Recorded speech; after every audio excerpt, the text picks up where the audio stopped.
Yo, welcome to Sibling Filming. I'm Reggie. I'm Damon. Alright, y'all probably wondering what my sister is. Well, I'm reviewing a scary movie, a quote-unquote scary movie. She doesn't like them. So, I got a guest host, my homeboy Damon, who is a movie connoisseur. Probably more so than me and Denada, to be honest with you. But I wanted to get his take on this movie. It Comes in the Night? It Comes at Night. It Comes at Night. It Comes at Night. Tell me who's in that. First off, we have Joel Edgerton. Mm-hmm. He previously was in the Star Wars Episode 2, Attack of the Clones. He was also in the Zero Dark 30. That's right. Osama Bin Laden joint. Yep, The Thing. Mm-hmm. And The Great Gatsby. Yeah. He was the main character in the movie, the caretaker. Yeah. So he got a lot of credits, man. Anybody else of note? That's pretty much to note. It was a lot of first time, actors that I recognized. Right. It wasn't that many people in it, to be honest with you. Right. So, just a quick premise of the movie. There is, I don't know if it's post-apocalyptic or what, but there's some kind of virus going around, and it takes place in the woods with this one family who's who kind of hiding out in the woods. And they run across another family, or it's not just that simple, but it's a lot of things going into it. But they bring in another family, and there's because of the virus and because of one character's kind of, in my opinion, kind of delusionalness or whatever. You got a lot of intrigue and a lot of people not trusting each other because of the situation that they're in. Right. So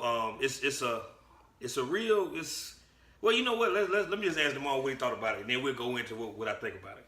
In my opinion, in today's The Walking Dead and all the post-apocalyptic type of shows, this particular film really touched base of what would you do in that moment. Yeah, that's correct. Your first goal is first protect the family, make sure they're safe, and no new friends. Right. That's true. No new friends. So, as Drake would say. Exactly. No new friends. So the whole movie was a balance between I want to protect my family and then do I want to help others who are in the situation. So, but as the film goes along, I'm thinking to myself, like, what would I do? Just like Damon said, what would you do? And some of the decisions that the main character makes, I can't say that I wouldn't do it, man. You know what I mean? You want to help people, but your family comes first, man. So that's right. And like we talked about kind of before the thing started, it said it considers itself a horror movie. But what did you think? Did you think it was a horror movie? No, it was more suspenseful. It wasn't really gory. It wasn't really it wasn't demonic. You didn't have any anything like the Conjuring. Right. It just made you think like this really could happen. Right. This if an outbreak was to happen right now, are you fully stocked? Do you have a generator? Do you have ample supply of water, food, shelter? And then what about protection? Because if anything happened like that, you need to protect your family. That's right. Do you have guns? Do your family know how to use guns? Right. It just all ties into what can really happen. Right. First thing, the grid's gonna go dark. Cell phone's not gonna work. You can't go to McDonald's and Jack in the Box. You gotta learn how to grow your own tomatoes and your vegetables and be self-sufficient. But it was overall it was a good movie. It was a good movie. Let me ask you this. Let me ask you the decision.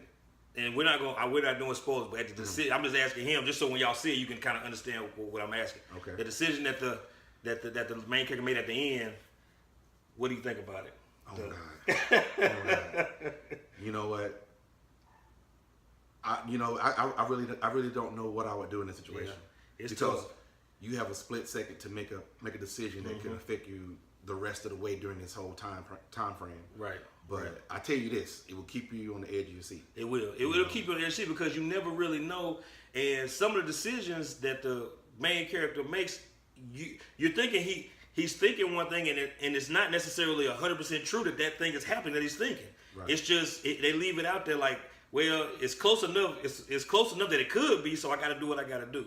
So to answer the question I just asked you, I walked away thinking I don't know if I could do what he did, but I didn't like hate him for doing it. You know what I'm saying? I was just like, man, that sucks.